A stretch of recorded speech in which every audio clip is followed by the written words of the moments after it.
Shalom, hari ini kita akan mendengar 1 Korintus pasal 15, teksnya 12 sampai 28.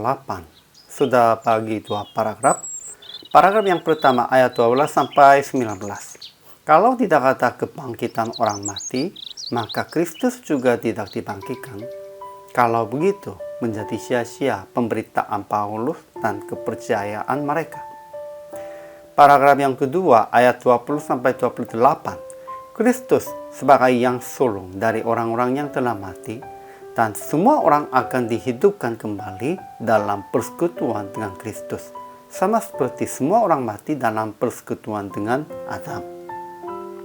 Kesimpulannya, memang ada di antara jemaat Korintus yang mengatakan bahwa tidak ada kebangkitan orang mati. Jadi Paulus berkata, kalau tidak ada kebangkitan orang mati, maka Kristus juga tidak dibangkitkan. Dan kalau begitu, menjadi sia-sia pemberitaan Paulus dan kepercayaan mereka. Dan akan menjadi pendusta terhadap Tuhan karena telah katakan bahwa ia telah membangkitkan Kristus. Menurut Paulus, kalau Kristus tidak dibangkitkan, menjadi sia-sia kepercayaan kita, orang-orang yang mati dalam Kristus itu pun binasa. Kita adalah orang-orang yang paling malang dari segala manusia. Kemudian, dia berkata tentang Kristus sebagai yang sulung dari orang-orang yang telah mati. Dan semua orang akan dihidupkan kembali dalam persekutuan dengan Kristus, sama seperti semua orang mati dalam persekutuan dengan Adam. Pada waktu kedatangannya, mereka akan menjadi miliknya. Tetapi segala pemerintahan, kekuasaan akan dibinasakan oleh Kristus. Dan setelah segala sesuatu telah ditaklukkan di bawah Kristus, anak juga akan menaklukkan dirinya di bawah Allah. Ajaran tentang Allah. Pertama, Allah telah membangkitkan Kristus. Kedua, Kristus sebagai yang sulung dari orang-orang yang telah mati. Dan semua orang akan dihidupkan kembali dalam persekutuan dengan Kristus, sama seperti semua orang mati dalam persekutuan dengan Adam.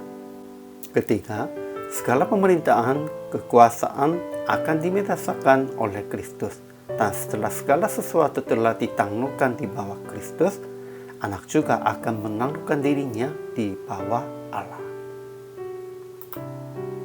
Ajaran tentang manusianya. Pertama, ada di antara jemaat Korintus yang mengatakan bahwa tidak ada kebangkitan orang mati. Kedua, Paulus berkata, kalau tidak ada kebangkitan orang mati, maka Kristus juga tidak dibangkitkan. Dan kalau begitu, menjadi sia-sia pemberitaan Paulus dan kepercayaan mereka. Dan dia akan menjadi pendusta terhadap Tuhan karena telah katakan bahwa ia telah membangkitkan Kristus. Ketiga, Paulus berkata, kalau Kristus tidak dibangkitkan, menjadi sia-sia kepercayaan kita, orang-orang yang mati dalam Kristus itu pembinasa, kita adalah orang-orang yang paling malang dari segala manusia.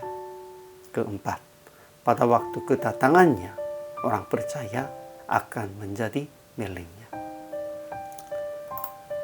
Kemudian aplikasinya pertama, mengajar tentang kebangkitan Yesus dengan benar, supaya tidak ada orang yang menyangkal kebangkitan Yesus. Kalau mereka menyangkal kebangkitan Yesus, mereka tidak diselamatkan. Kedua, harus menanti-nantikan datang kedua kali Yesus dan taklukkan kepadanya. Kita harus siap untuk itu. Jadi PR praktiknya, mengajar tentang kebangkitan Yesus dengan benar dan berdasarkan firman, supaya jemaat-jemaat dapat mengerti dan menanti-nantikan kebangkitan dalam Yesus. Ya, kalau tidak ada kebangkitan, kepercayaan kita semuanya sia-sia. Kita harus ingat tentang ini. Karena Yesus bangkit, kita juga akan bangkit.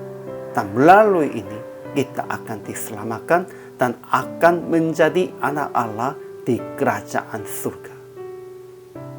Hari ini juga, selamat melayani. Tuhan Yesus memberkati.